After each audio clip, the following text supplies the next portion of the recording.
हमने पढ़ा था नॉक्सी श्वसन, श्वसन में।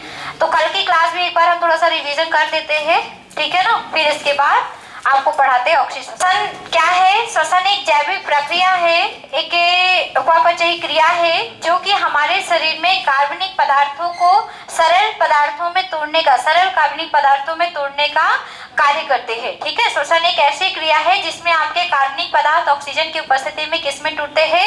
सरल पदार्थों में टूटते हैं। जैसे आप कार्बोहाइड्रेट लेंगे तो कार्बोहाइड्रेट फिर जाके आपका कार्बन, हाइड्रोजन और ऑक्सीजन में टूटेगा, क्योंकि आपको पता है कि कार्बोहाइड्रेट किससे किससे मिलकर बनता है? कार्बन, हाइड्रोजन और ऑक्सीजन। जैसे आपने प्रोटीन लिया तो प्रोटीन एक जटिल पदार्थ है, जटिल कार्बनिक पदार्थ है, ठीक है। तो आपको पता है कि प्रोटीन किससे बनता है? अमीनो अम्ल से। तो किस में टूट जाएगा हमारे शरीर में जाके? अमीनो अम्ल में टूट जाएगा, ठीक है।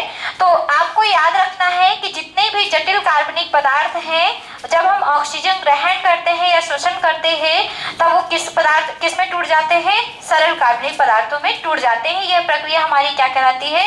श्वसन। कल हमने जो चित्र बनाया था आपके श्वसन तंत्र का, ठीक है, उसमें से हमने बताया था कि आपके श्वसन में मुख्यतः 4 भाग लेते हैं अंग। श्वसन अंग के 4 पार्ट होते हैं। पहला है आपका नशिका छिद्र, दूसरा है कंठ, तीसरा है बस श्वास नली और फेफड़ा, ठीक है। ये मुख हमारे अंग है, श्वसन अंग है जिनके ये कुछ भाग हैं, नशिका, कंठ, श्वास नली, फेफड़ा। और हमने बताया था कि नशिका छिद्र से आप ऑक्सीजन ग्रहण करते हैं, जो सामने छिद्र 2 होते हैं उनसे आप ऑक्सीजन ग्रहण करते हैं। कंठ से होता हुआ हमारा, श्वास नली से होता हुआ हमारा ऑक्सीजन कहाँ जाता है? फेफड़े में जाता है, ठीक है। ये हमने श्वसन के कुछ भाग बताए थे, इसका डिटेल हमने आपको नहीं कराया था, इसका डिटेल आपको पेपर में आता नहीं है, इसलिए नहीं करना है, ठीक। और हमने बताया था कि जो आपका श्वसन है, तो श्वसन में आपका जो हम सांस लेते हैं, श्वसन में 2 प्रकार की क्रिया करते हैं हम। एक होता है सांस लेने की, जिसको कहते हैं हम निःश्वसन, और एक सांस छोड़ने की, जिसको कहते हैं निःश्वसन, उच्छ्वास भी कहते हैं इसको, ठीक है। तो ऐसी प्रक्रिया या ऐसी क्रिया जिसमें हम ऑक्सीजन को ग्रहण करते हैं वो हमारी निःश्वसन कहलाती है, और जिसमें हम कार्बन डाइऑक्साइड को बाहर निकालते हैं वो क्या कहलाती है?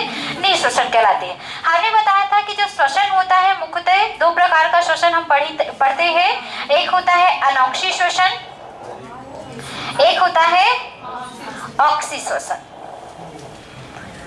और कल हमने एक चीज बताई थी आपको कि जब आप ऑक्सीजन ग्रहण करते हैं तो आपके साथ क्रिया क्या होती है, ठीक है। तो इस क्रिया को हम फिर से आपके समझा रहे हैं।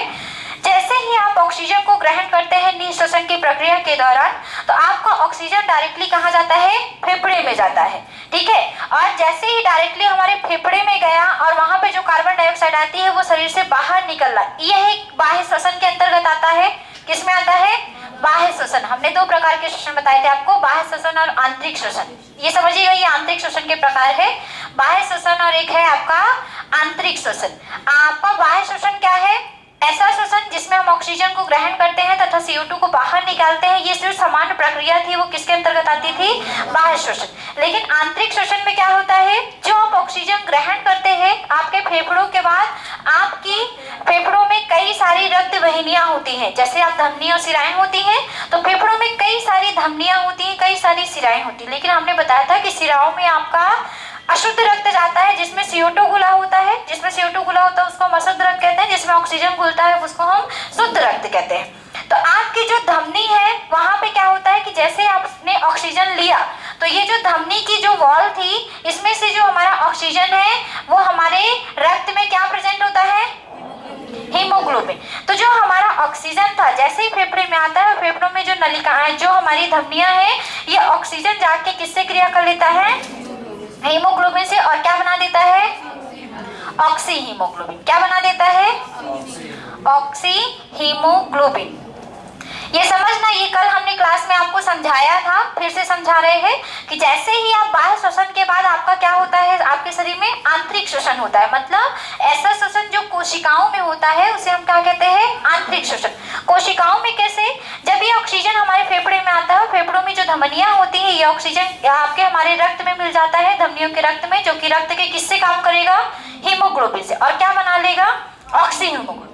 अब जिस अंग में ये रक्त जाएगा, मतलब हर एक धमनी में ऐसी क्रिया होती है, केवल एक धमनी में नहीं, सभी में होती है।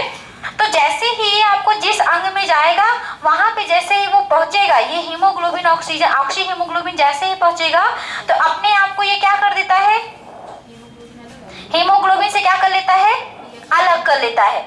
मतलब हीमोग्लोबिन से अलग करके उस अंग में चला जाएगा, क्योंकि ऑक्सीजन अलग होना जरूरी है, क्योंकि वहां पे वो क्या प्रक्रिया होगी, ऑक्सीकरण की प्रक्रिया होगी, है ना। तो ऑक्सीजन को अलग होना पड़ता है। और फिर वहीं पे आपको याद है कि जब वहां पे जो क्रियाएं होती हैं उसके स्वरूप क्या बनती है, वहां पे CO2 बनती है, और वो CO2 फिर किससे क्रिया कर लेती है, हीमोग्लोबिन से, और क्या बनाती है,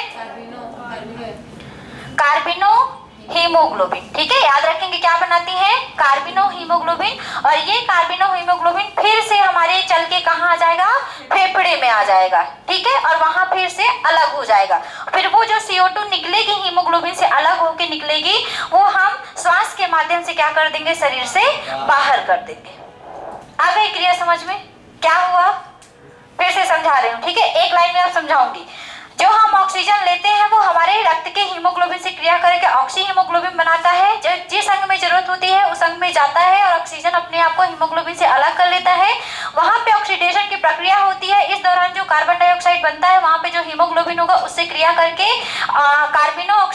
कार्बिनो हीमोग्लोबिन बनाता है, जो कि लौट कर हमारे फिर से कहाँ आ जाता है, फेफड़े में, और फिर से फेफड़े में आके वो अपने आप को CO2 अलग कर लेता है, और CO2 को हम सांस के माध्यम से शरीर से क्या कर देते हैं, बाहर कर देते हैं। आगे समझ में, ये क्रिया होती है हमारे शरीर की, ठीक है ना, जो हमने आपको समझाई है। तो बाह्य श्वसन में तो आपको केवल इतना होगा कि आप श्वास लेते हैं और श्वास छोड़ते हैं, मतलब ऑक्सीजन लेते हैं और CO2 को छोड़ते हैं, ये केवल बाह्य श्वसन। आंतरिक श्वसन ऐसा श्वसन जो कोशिकाओं में संपन्न होता है, जो कि अभी आपने ये लिखा था, हीमोग्लोबिन की कोशिकाएं हैं, है ना, जो रक्त की कोशिकाएं हैं। फिर आपका अलग से जो काम होता है, जो कि आपके माइटोकॉन्ड्रिया में ऑक्सीजन जाती है और ऑक्सीडेशन की प्रक्रिया होती है। तो यहाँ पे जो श्वसन हो रहा होगा उसको हम कैसा श्वसन कहते हैं, आंतरिक श्वसन। आंतरिक श्वसन हमेशा कोशिकाओं में होता है, इसलिए हम कोशिकीय श्वसन भी कहते हैं। कैसा श्वसन कहते हैं इसको हम, कल शायद ये लिखा दिया था क्या, आंतरिक श्वसन लिखा दिया था ना, तो हमने इतना बता दिया था कि कोशिकाओं में होता है, इसलिए हम कोशिकीय श्वसन कहते हैं। आंतरिक श्वसन हमारे शरीर में मुख्यतः 2 प्रकार का होता है। ठीक है, कितने प्रकार का होता है, 2। एक होता है अनॉक्सी, एक होता है ऑक्सी। अब अनॉक्सी क्या है वो सुनिए। ऐसा श्वसन जिसमें ऑक्सीजन की आवश्यकता नहीं होती या जो ऑक्सीजन की अनुपस्थिति में श्वसन होता है वो कैसा श्वसन कहलाता है, अनॉक्सी श्वसन कहलाता है। अनॉक्सी श्वसन हम लोग नहीं करते, लेकिन हमारे शरीर के कुछ ऐसे भाग हैं जो करते हैं, जैसे पेशियां। हमारे शरीर की जो पेशियां हैं, मसल्स हैं, उनमें कैसा श्वसन होता है, अनॉक्सी श्वसन होता है। और याद रखिएगा कि अनॉक्सी श्वसन में सदैव आपको याद रखना है कि एक प्रक्रिया होती है, एक चक्र चलता है जिसका नाम है ग्लाइकोलिसिस चक्र। इस ग्लाइकोलिसिस चक्र के दौरान जैसे ही मान लीजिए, समझ लीजिए कि अनॉक्सी श्वसन हमारे पेशियों में चल रहा है, तो वहां पे कौन सी चक्र चल रही होगी, ग्लाइकोलिसिस। इस ग्लाइकोलिसिस चक्र में आपको याद रखना है कि 2 पाइरुविक एसिड बनते हैं। पाइरुविक एसिड के कितने अणु, 2, और क्या बनता है, 2 ATP ऊर्जा और 54 किलो कैलोरी, है ना। तो याद रखेंगे कि इतना हमारे ग्लाइकोलिसिस चक्र में ये इतना बनता है, क्योंकि पेपर में पूछा जाता है कि बताइए ग्लाइकोलिसिस की प्रक्रिया के दौरान कितने पाइरुविक एसिड के अणु बनते हैं, कितनी ATP निकलती है और कितनी एनर्जी बनती है। तो याद रखेंगे 2 पाइरुविक एसिड के अणु, 2 ATP के अणु और 54 किलो कैलोरी एनर्जी निकलती है। ग्लाइकोलिसिस चक्र को 3 वैज्ञानिकों ने मिलकर दिया था, जिस कारण से इसे हम और पथ भी कहते हैं। कौन सा पथ, EMP पथ। ग्लाइकोलिसिस को हम कौन सा पथ कहते हैं, EMP। E का मतलब एम्बेडन, M का मतलब मेयरहॉफ, P का मतलब पार्सन। अब आप नहीं बोलना, ठीक है, एम्बेडन, मेयरहॉफ और है पार्सन। ठीक, ग्लाइकोलिसिस को हम EMP पथ भी कहते हैं, क्योंकि इनको 3 वैज्ञानिकों ने मिलकर बताया था, एम्बेडन, मेयरहॉफ और पार्सन। पेपर में पूछा भी जाता है कि EMP पथ किसे कहते हैं, तो याद रखेंगे किसे कहते हैं, ग्लाइकोलिसिस। और ये ग्लाइकोलिसिस की प्रक्रिया हमारे शरीर के कहाँ होगी, पेशियों में होगी, जिसमें ऑक्सीजन की आवश्यकता नहीं होती है। और ये जो पाइरुविक एसिड है पेशियों में किस में कन्वर्ट हो जाता है, लैक्टिक एसिड में। किस में कन्वर्ट हो जाता है, लैक्टिक एसिड में, और ये लैक्टिक एसिड हमारे पेशियों में जब जम जाती है, ठीक है, जब बन जाती है तो हमारी पेशियों को क्या महसूस होती है? थकान महसूस होती है। ठीक है, याद रखेंगे कि पेशियों में थकान किसके कारण होती है? तो लैक्टिक अम्ल के जमाव के कारण, क्योंकि जब हमारे पेशियों में ऑक्सीजन की कमी हो जाती है तो अनॉक्सी शोषण होता है। अनॉक्सी शोषण के दौरान जो पायरुविक एसिड बनता है वो लैक्टिक एसिड में कन्वर्ट हो जाता है, जिसके कारण से हमारे शरीर में क्या होती है? थकान महसूस होती है। ये अनॉक्सी शोषण हमारे पेशियों में हो गया। साथ ही साथ आपको याद रखना है कि ये बीजों में और किसमें, जो निम्न श्रेणी के क्या है? जीव जंतु हैं, उनमें इस प्रकार का शोषण पाया जाता है। ठीक, अब आते हैं जो हमने कल नहीं पढ़ा था। इतना हम लोग पढ़ चुके थे, इतना ये कल का था, आज का नहीं। याद नहीं है किसी को कुछ भी? याद है? अब तो सब समझा दिया, आप क्या पूछ ले? चलो अब पढ़ते हैं हम लोग ऑक्सी शोषण के बारे में। कल हो गया था अनॉक्सी शोषण, कल का रिवीजन हो गया। अब आते हैं ऑक्सी शोषण के बारे में। अब जो ऑक्सी शोषण की प्रक्रिया है इसे हम कोशिकीय शोषण भी कहते हैं, क्योंकि ये जो शोषण होता है हमारे कहाँ होता है? कोशिकाओं में होता है, हमारी सेल्स में होता है। ये हमारी कोशिकाओं के दो पार्ट में होता है। ठीक है, अगर ये वाला शोषण प्रोकैरियोटिक जीवों में हो रहा है, ठीक है, याद रखेंगे जो ऑक्सी शोषण है अगर किसमें हो? प्रोकैरियोटिक जीव, प्रोकैरियोटिक जीवों में अगर ये शोषण हो रहा है तो प्रोकैरियोटिक की कोशिकाओं के कोशिका कला में होगा। कोशिका कला का मतलब है सेल मेम्ब्रेन। ठीक है, याद रखेंगे कोशिका झिल्ली में होगा। याद रखिएगा कहाँ होगा? हमारे प्रोकैरियोटिक जीवों में ये शोषण कहाँ होगा? कोशिका कला या कोशिका झिल्ली में होगा। लेकिन अगर यूकैरियोटिक कोशिकाओं में होता है ये इस प्रकार का शोषण, तो कहाँ होगा? कोशिकाओं के माइटोकॉन्ड्रिया में। कहाँ होगा ये? माइटोकॉन्ड्रिया में।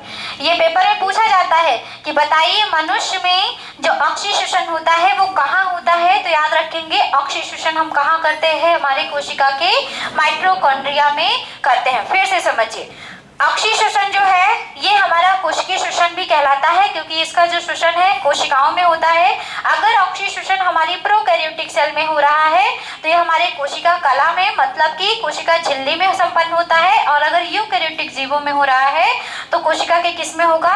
माइटोकॉन्ड्रिया में। हम लोगों में कहाँ होगा बताइए शोषण? माइटोकॉन्ड्रिया में, क्योंकि हम लोग कैसे जीव हैं? यूकैरियोटिक जीव हैं। ठीक है, जितने भी अधिकतर जीव जंतु हैं, जो विकसित जीव जंतु हैं, उनमें कैसा शोषण होता है आपको याद रखना है? ऑक्सी शोषण। और कहाँ होता है? माइटोकॉन्ड्रिया में। अब बात करते हैं ऑक्सी शोषण में आपकी दोनों क्रियाएं होती हैं। ठीक है, ऑक्सी शोषण में दोनों क्रियाएं होती है।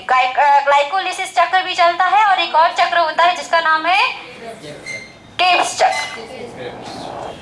ठीक है, ग्लाइकोलिसिस की भी प्रक्रिया इसमें संपन्न होती है। साथ ही साथ एक और चक्र चलता है जिसका नाम है क्रेब्स चक्र। वैज्ञानिक क्रेब्स ने इस चक्र के बारे में बताया था। इन्होंने इतना बताया था कि क्रेब्स चक्र के दौरान जब ऑक्सी शोषण में क्रेब्स चक्र की प्रक्रिया चलती है तो इसमें इतना याद रखना है आपको कि आपको कितने अणु बनते हैं? बताओ क्या क्या बनेगा? इसमें आपको याद रखना है कि जो हमारा ग्लूकोजन होगा इसका ऑक्सीडेशन होगा माइटोकॉन्ड्रिया में, तो C6H12O6 जब ऑक्सीजन से क्या कर ले? क्रिया कर ले। तो अब आपको बताना है कि क्या क्या बनेगा, क्योंकि हम बता चुके हैं, अभी हमने समझाया भी था कि क्या क्या बनेगा।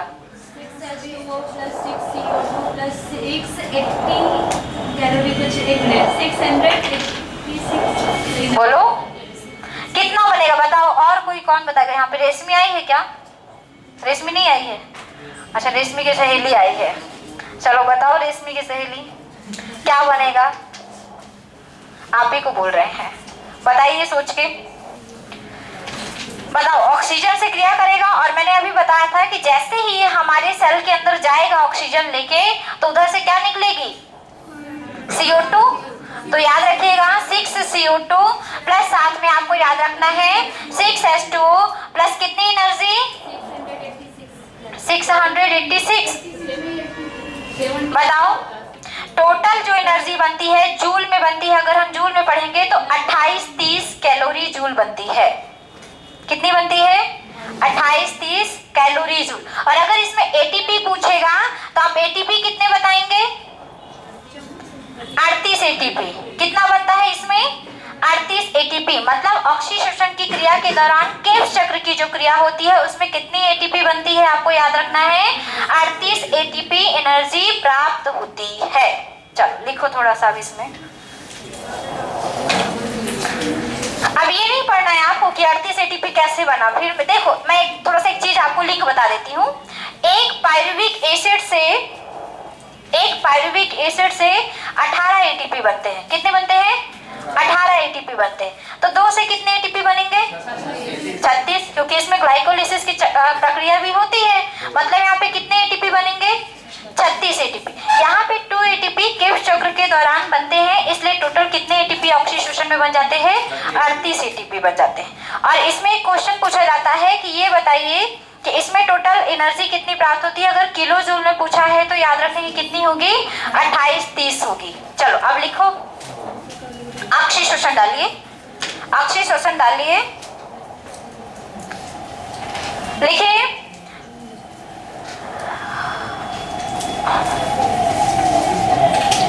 ऐसा शोषण जो ऑक्सीजन की उपस्थिति में संपन्न होता है, ऑक्सीशोषण पे लिखिए, ऐसा शोषण जो ऑक्सीजन की उपस्थिति में, ऐसा शोषण जो ऑक्सीजन की उपस्थिति में संपन्न होता है, ऐसा शोषण जो ऑक्सीजन की उपस्थिति में संपन्न होता है ऑक्सीशोषण कहलाता है।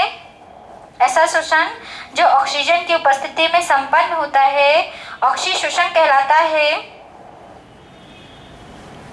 ऑक्सीशोषण कहलाता है। ऑक्सीशोषण की प्रक्रिया प्रोकैरियोटिक कोशिका में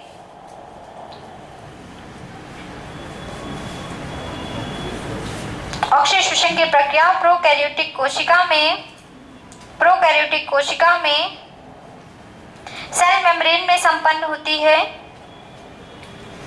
सेल मेम्ब्रेन कोशिका झिल्ली, प्रोकैरियोटिक कोशिका में कोशिका झिल्ली में संपन्न होती है, सेल मेम्ब्रेन में संपन्न होती है, तथा यूकैरियोटिक कोशिका में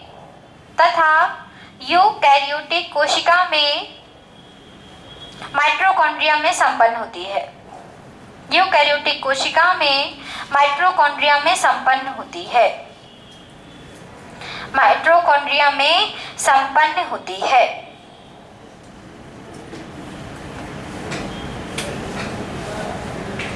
कोशिका माइटोकॉन्ड्रिया में संपन्न होती है। ऑक्सीशोषण में आगे लिखें, ऑक्सीशोषण में ग्लाइकोलिसिस की प्रक्रिया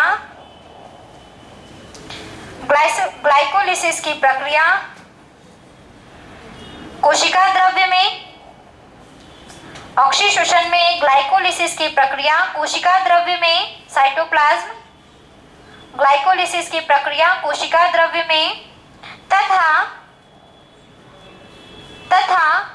केव्स चक्र की प्रक्रिया माइटोकॉन्ड्रिया में संपन्न होती है। केव्स चक्र की प्रक्रिया माइटोकॉन्ड्रिया में संपन्न होती है, माइटोकॉन्ड्रिया में संपन्न होती है। फिर से बोल रही हूँ, ऑक्सीशोषण में ग्लाइकोलिसिस की प्रक्रिया कोशिका द्रव्य में तथा केव्स चक्र की प्रक्रिया माइटोकॉन्ड्रिया में संपन्न होती है। लिख लिया। अगर पूछता है कि प्रोकैरियोटिक कोशिकाओं में केव्स चक्र या प्रोकैरियोटिक कोशिकाओं में ऑक्सीशोषण कहाँ होता है तो आपको बताना है सेल मेम्ब्रेन। लेकिन अगर ये पूछता है कि यूकैरियोटिक या फिर जीवों में ग्लाइकोलिसिस की प्रक्रिया कहाँ होती है तो कोशिका द्रव्य में, और अगर ग्लाइकोलिसिस पूछता है तो कोशिका द्रव्य में, और केव्स चक्र पूछता है तो माइटोकॉन्ड्रिया में। आ गया समझ में? आ गया समझ में? मुझे तो नहीं लग रहा कि आप लोगों का चेहरा देख के कि आ गया समझ में। कितने लोगों को नहीं आया समझ में? नहीं आया समझ में? देखो अब मैं फिर से समझा रही हूँ, क्योंकि जब आपका फेस है ना वो सब कुछ बताता है। सुनना फिर से। ऑक्सीशोषण की प्रक्रिया हमारे कोशिकाओं में संपन्न होती है। अगर ये अब कुछ लोगों को तो यही नहीं पता है कि प्रोकैरियोटिक है और यूकैरियोटिक। सबसे बड़ी बात तो यही है, इसलिए समझ में नहीं आया। अब मैं बता देती हूँ।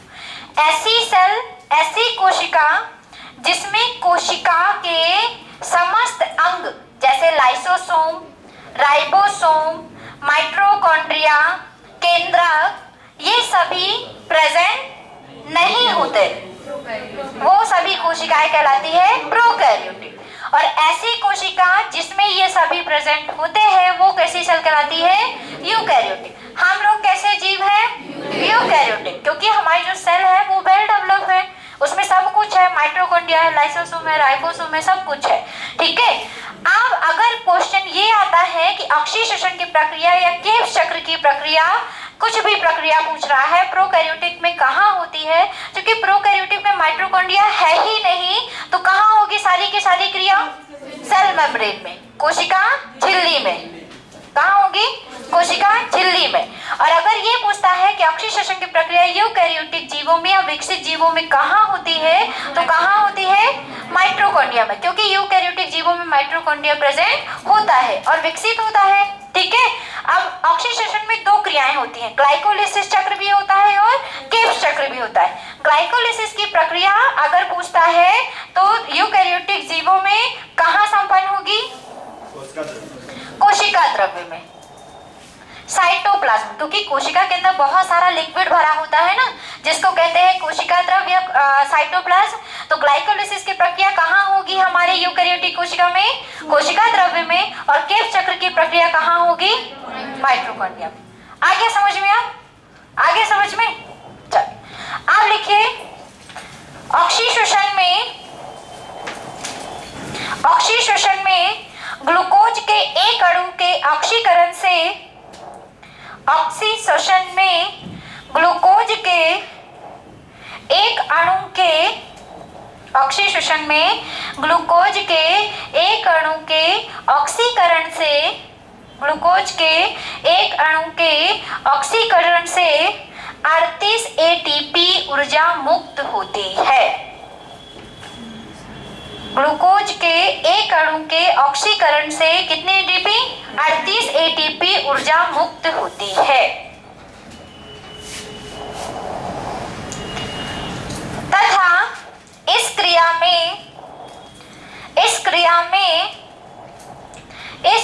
में कार्बन डाइऑक्साइड एवं पानी का निर्माण होता है। इस क्रिया में कार्बन डाइऑक्साइड एवं पानी का निर्माण होता है। पानी का निर्माण होता है। पानी का निर्माण होता है। ये लिख लो, C6H12O6 प्लस ऑक्सीजन जब जुड़ेगा तो क्या निकलेगा साथ में, वो सब कुछ लिख लीजिए उधर। आप लिखिए, सब कोई लिखिए लिखिए लिखिए।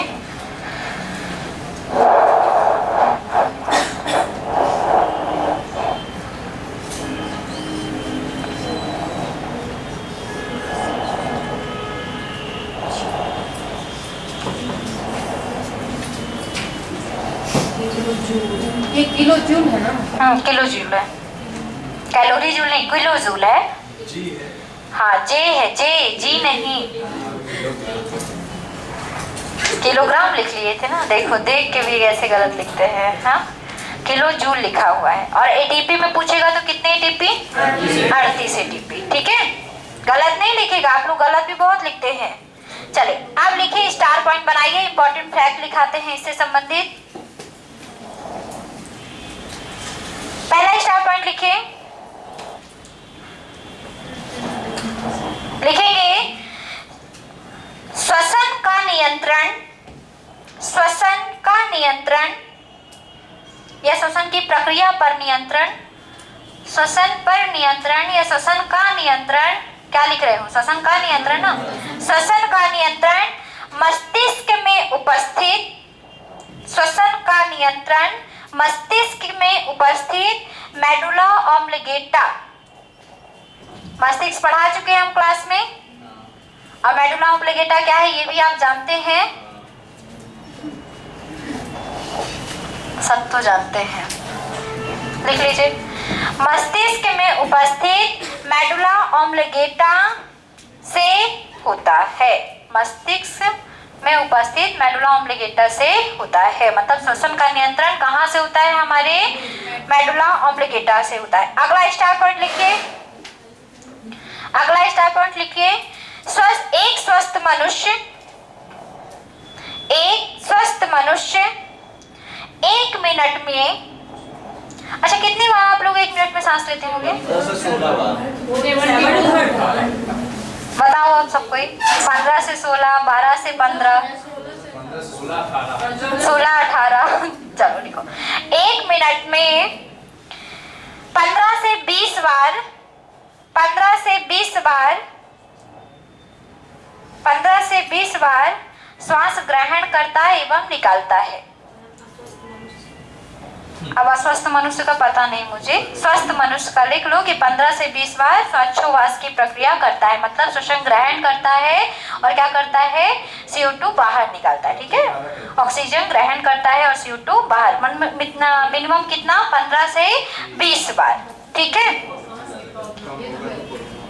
अब देखो ये मत पूछना कि मतलब कितनी बार अगर होंगे तो कितनी बार करेंगे।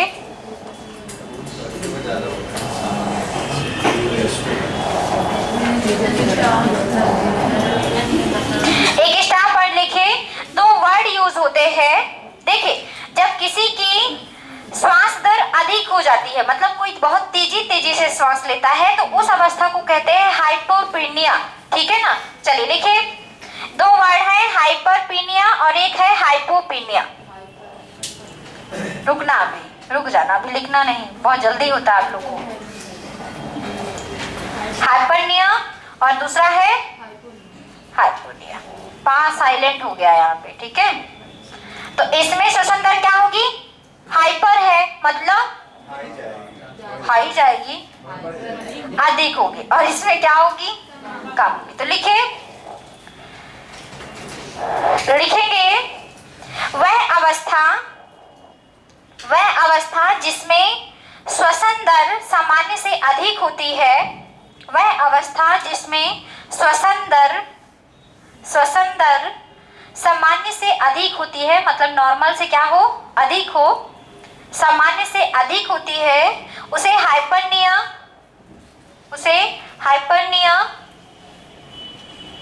आधा पा लगाइएगा, पा यहाँ पे साइलेंट है। हाइपरनिया, पिनिया पढ़ो, पनिया पढ़ो, कुछ भी पढ़ो, याद होना चाहिए। हाइपरनिया ऐसी अवस्था जिसमें श्वसन दर सामान्य से अधिक होती है, उसे हाइपरनिया कहते हैं, उसे हाइपरनिया कहते हैं। दूसरा स्टार पॉइंट लिखिए। ऐसी अवस्था जिसमें श्वसन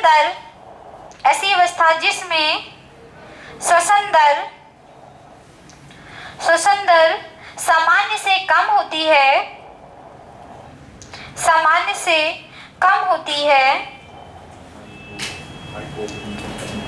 श्वसन दर सामान्य से कम होती है, उसे हाइपोनिया कहते हैं, उसे हाइपोनिया कहते हैं, उसे हाइपोनिया कहते हैं,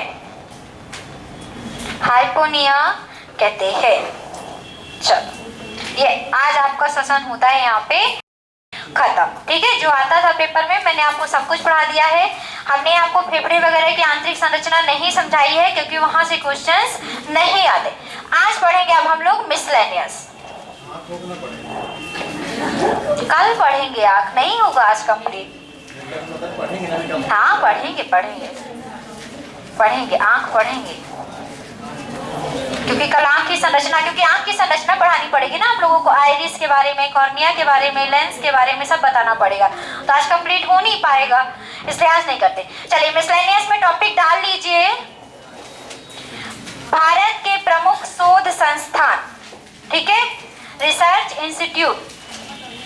भारत के प्रमुख शोध संस्थान सब लोगों को याद भी है, लेकिन मैं लिखा देती हूँ क्योंकि बहुत लोगों को याद नहीं भी है। ठीक है,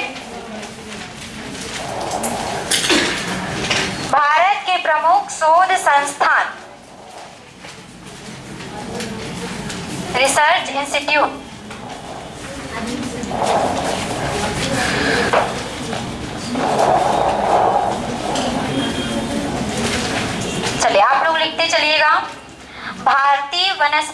शोध संस्थान?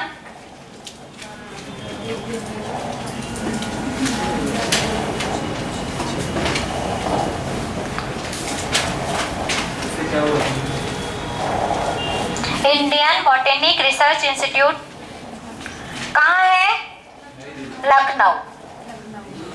हाँ देख लो, अब नई दिल्ली आंसर आएगा। बीरबल साहनी, साहनी सहानी जो भी पढ़ो, बीरबल साहनी जीवाश्म शोध संस्थान। फॉसिल्स कहते हैं जीवाश्म को, ठीक है। ये भी है आपका लखनऊ। लिखते रहिए। भारतीय गन्ना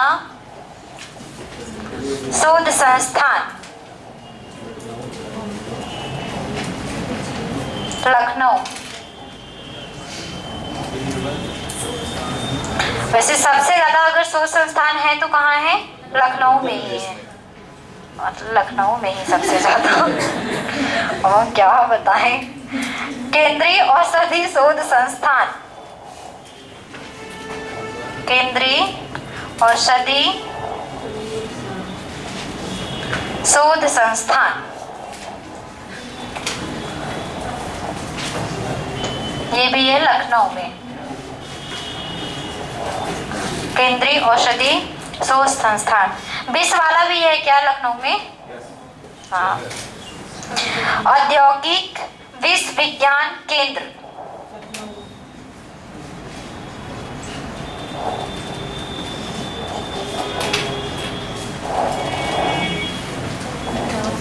औद्योगिक विश्वविज्ञान टॉक्सिकोलॉजी बोलेंगे, विश्वविज्ञान इंडस्ट्रियल टॉक्सिकोलॉजी सेंटर, ये भी है, आपको याद रखना है, लखनऊ में।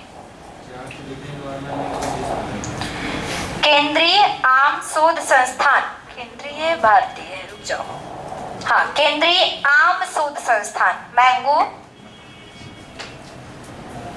केंद्रीय आम शोध संस्थान, ये भी है लखनऊ में। सब नहीं है लखनऊ में। फिर है आपका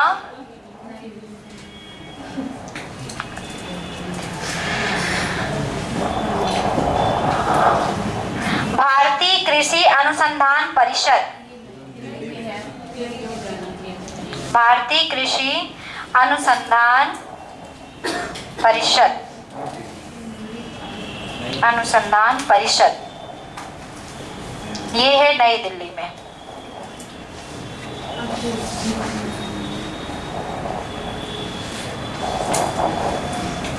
केंद्रीय पर्यावरण शोध संस्थान कहाँ है?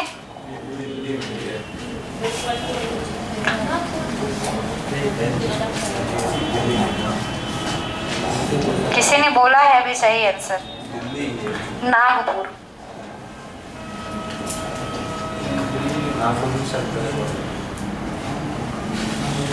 केंद्रीय पर्यावरण शोध संस्थान है नागपुर। अनुसंधान परिषद को क्या कहेंगे शुभम? अनुसंधान परिषद को रिसर्च काउंसिल, परिषद को कहते हैं काउंसिल, ठीक है। वन शोध संस्थान, फिर अगला लिखिए, वन शोध संस्थान, वन शोध संस्थान, फॉरेस्ट रिसर्च सेंटर या इंस्टीट्यूट, ये कहाँ है? देहरादून में। क्या कर रहे हो शिवम तुम? देहरादून, वन शोध संस्थान है देहरादून। भारतीय पेट्रोलियम अनुसंधान संस्थान, भारतीय पेट्रोलियम अनुसंधान, ये भी है आपका देहरादून में ही, ठीक है।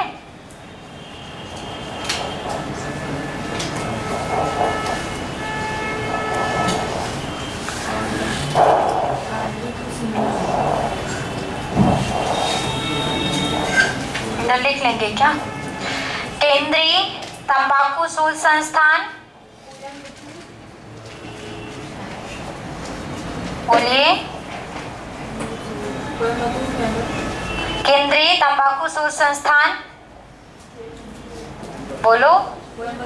कोयम्बटूर। कहाँ है कोयम्बटूर? तमिलनाडु में, ठीक है। फिर है आपका केंद्रीय नारियल शोध संस्थान, कोसरगोड। केंद्रीय नारियल शोध संस्थान ये है कोसरगोड। कहाँ है कोसरगोड? केरल। कौन कर रहा है? कानपुर। अरे कोसरगोड है तो कानपुर हो जाएगा। केंद्रीय नारियल शोध संस्थान है कोसरगोड, केरल। फिर है आपका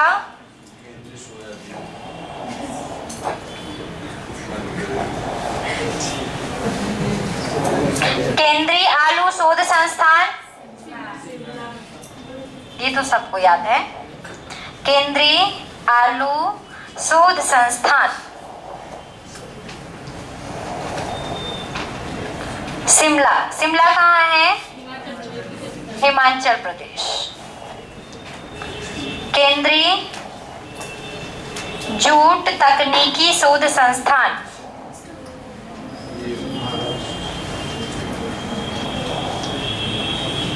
बताइए। कोलकाता।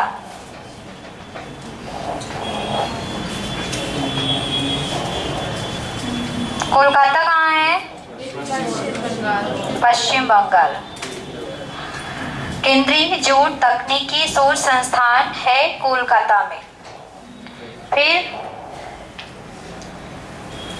ये तंबाकू वाला गलत लिखवा दिए हो आप लोग, राजमुंद्री में है। गन्ना का शायद। हाँ, गन्ना का है, केंद्रीय वाला है ना। राजमुंद्री कहाँ है?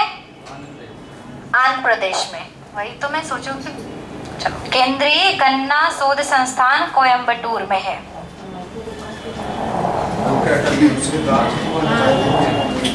मुझे ना याद आए तो आप लोग तो सच्ची में गलत ही लिखवाओगे मुझे।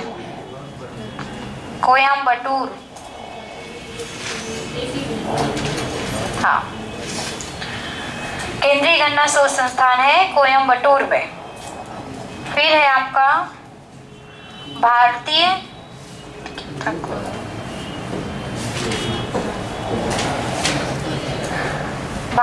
शर्करा शोध संस्थान। भारतीय शर्करा शोध संस्थान कहाँ है ये? कानपुर। कानपुर। इधर का मिटा दें।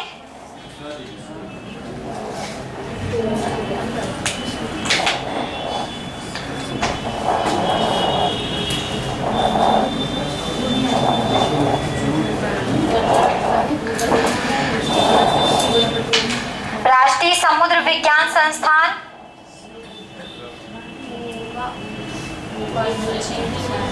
पणजी के पुणे की गुजरात।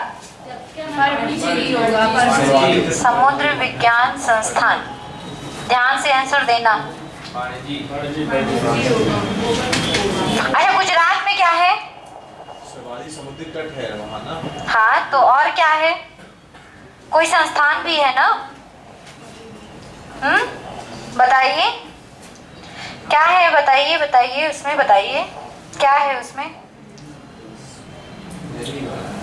यही वाला है।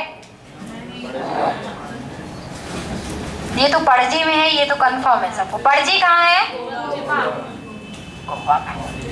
केंद्रीय नमक एवं समुद्री शोध संस्थान ये है भावनगर, गुजरात में। केंद्रीय की बात थी, रुक जाना। केंद्रीय नमक एवं समुद्री शोध संस्थान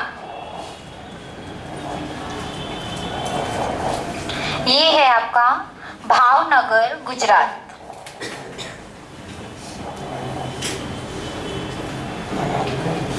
केंद्रीय नमक समुद्री शोध संस्थान है भावनगर गुजरात।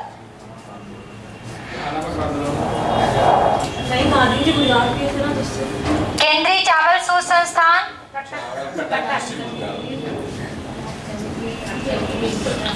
कटक कहाँ है शिवम? उड़ीसा पश्चिम बंगाल बोल रहे हैं। कटक का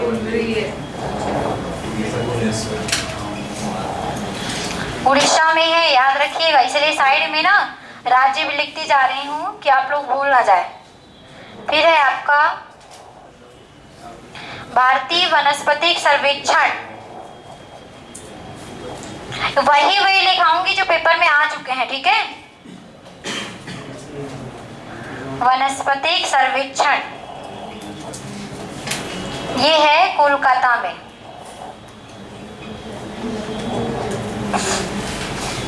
केंद्रीय चर्म शोध संस्थान, चर्म मतलब चमड़ा, लिख लो बगल में, चमड़ा शोध संस्थान कहाँ है?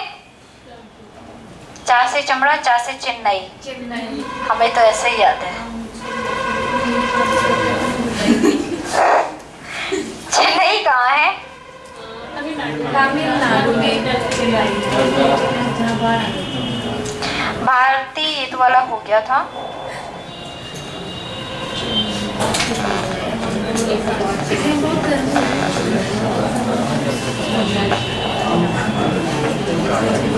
एक और लिख लीजिए, केंद्रीय खाद्य प्रौद्योगिकी संस्थान, केंद्रीय खाद्य प्रौद्योगिकी शोध संस्थान कहाँ है ये? मैसूर में। मैसूर कहाँ है? कर्नाटक में। अरे वाह,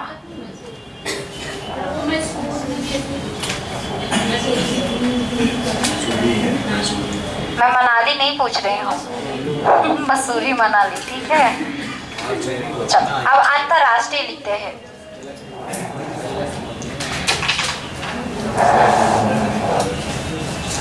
अंतरराष्ट्रीय, अब जितने भी अंतरराष्ट्रीय आपके 4-5 लिखेंगे वो सब आपके जो 2017 में एसआई का जो पेपर हुआ था उसमें आया था। सब शिफ्ट अलग अलग में, इकट्ठा नहीं किए कि ये पेपर में आ गए थे। ऐसा होता ही है। चावल शोध संस्थान बताएंगे कोई अंतरराष्ट्रीय चावल शोध संस्थान कहाँ है? हेलो बोल लो अब सब। Uttar Pradesh, China, Manila. Manila कहाँ है? फिलीपींस में। अंतरराष्ट्रीय बोल रही हूँ, सुन लो पहले, भारत में होना नामुमकिन है अभी। अंतरराष्ट्रीय गेहूं शोध संस्थान,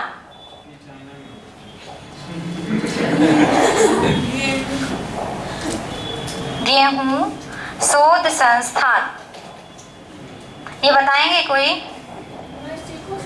मैक्सिको, मैक्सिको में, ठीक है। मैक्सिको सिटी में वैसे है, जो कि मैक्सिको में ही है, ठीक है।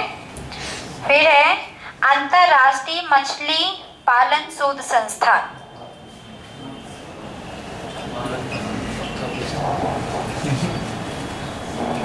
मछली पालन, मछली शोध संस्थान, मछली पालन अनुसंधान केंद्र, मछली पालन अनुसंधान केंद्र।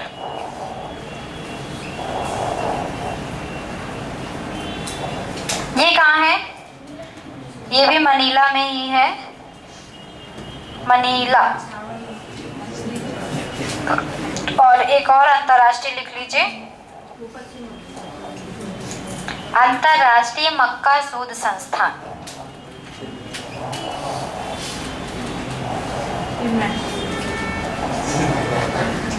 ये है मैक्सिको सिटी।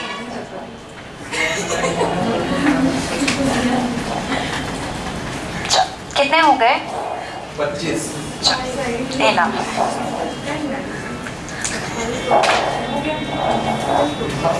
इसमें भोपाल वाले तो कुछ है ये। एमपी का मैंने थोड़ा ना लिखा है। मैं तो ऑल ओवर भारत का लिखा है। भारत का लिखा है तो एमपी का इतना खास नाम ही नहीं है, जब एमपी में पढ़ेंगे तो एमपी का नाम होगा। सोया